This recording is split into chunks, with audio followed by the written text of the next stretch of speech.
Zaman zaman qarşımıza çıxan problemləri burada işıqlandırırıq. Fikir vermişəm, heç biri həll olunmayacaq məsələlər deyil. Hamısı bəsit şeylərdir, yoluna qoyulası şeylərdir. Məsələ odur ki, niyə bu adi şeylər işıqlandırılmasa? Hansısa vətəndaş çəkib paylaşmasa niyə həll olmur? Yardımlıdan bir vətəndaşın çəkdiyi görüntülərə baxın. Deyir, təcili yardım çağırmışıq, gəlmir. Həyətdə də 8 dənə təcili yardım maşını var. Skora durublar burada hamısı.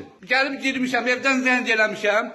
Cavab verən olub bir. Adım familiyasını deməyib. Telefonda demişəm gəl, indi bu saatda bu adam deyir, indi gəlib çıxmışıq, xəstəyi gətir buraya. İndi də skoraları çəkib sizə göstərəcək. Bebelə skora 1000 manat, 1500 manat hökumət bunlara pul verir. 8 skora.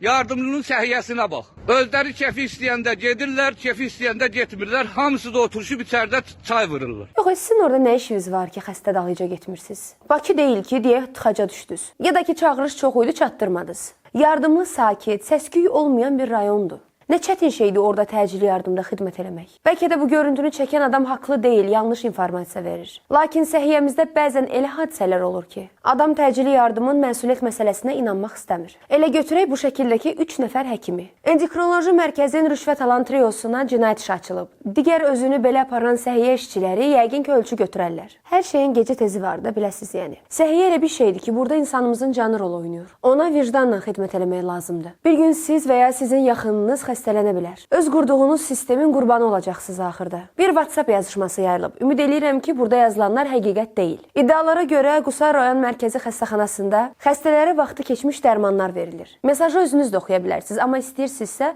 mən də hərf-hərf oxuyum. Deməli, aptekdə vaxtı keçən dərman və sərfiyyatlar var. Bunlar şöbələrə paylanacaq. Siz təsəvvür edirsiniz, bunu yazan və buna göz yuman oradakı adamlar, hamısı əti qanı özümüzdən olan adamlardır. Öldürün bu cəmaatı, çıxın axırına. Tək bayquş kimi yaşayın. Yeki adamlar sizə, insan həyatı ilə belə oynamaq olar. O dərmanları verdiyiniz xəstələrin gözündə sağalmağa ümid görəndə heç təsir eləmir sizə. O xəstələrin gözləyən yaxınlarına heç ürəyiniz ağrımır. Dərman söhbətlərindən çox uzaqlaşmamış, aptekdən oğurluq eləyən adam da deyim sizə. O apteka bıçaqla daxil olub, satıcını hədələyib və pulları götürüb gedib. Sonra məlum olub ki, bu adam həm də avtobusdan oğurluq eləyibmiş. Deyəsən yolu gələ-gələ bekar qalmasın deyə oğurluq eləyib. O adamlar görən nəyin təsir altında olurlar ki, bu hadisəni eləyirlər? Bax, bu xəbər yayıldı. Demək olar ki, hər kəs gördü. Və bu xəbəri görənlərdən kimsə bir ay sonra hardasa bu tip bir oğurluq eləyib tutulacaq. Yo, mən başa düşmürəm, siz nə fikirləşirsiniz? Yəni, heç kəs sizi tapa bilməz. Bax, indi gedib bunun cəzasını aylarla çəkəcəksən. O oğurladığın 500 manatı normal işləyib bir aya qazanmaq olar. İndi aylarla qalacaqsan həbsxanada, heç kəs də sənə 1 manat verən deyil buna görə. Dünən il axır çərşənbə qeyd olunanda öz-özümə dedim ki, sabah işim rahatdır. Yaxşı xəbərlərdən, tonqaldan, rəqslərdən danışacağım, könlümüz açılacaq. Daha mən nə bilim ki, Gəncədə bir nəfər dalaşdığı 3 nəfəri maşınla vurub. Maşını sürətli sürdüyü üçün 3 nəfər bir sürücünü döyüblər. Sürücü də borclu qalmayıb, həmin 3 nəfəri maşınla vurub. Kino kimi hadisələr bizim vətəndə adi şey kimi yaşanır. O gün beyzbol taxtası ilə maşını hücum eləmişdilər. Bugün də belə bir hadisə. Sabah bizi nə gözləyir bilmirəm. Bugün gərək yaxşı nəsə olsun ki, sabaha ümidlə baxa bilək. Siyəzəndə şəhidin və onun anasının məzar daşı sındırılıb. Neyniyək, məzarlıqlara da kamera qoyaq ki, görək kim neyniyir? Adam necə bir şəhidə və onun anasına belə bir hörmətsizlik eləyə bilər? Ümumiyyətlə, hansısa bir məzarı dağıtmaq insan övladının işi deyil. Hələ bunu şəhid məqamında olan kiməsə eləmək,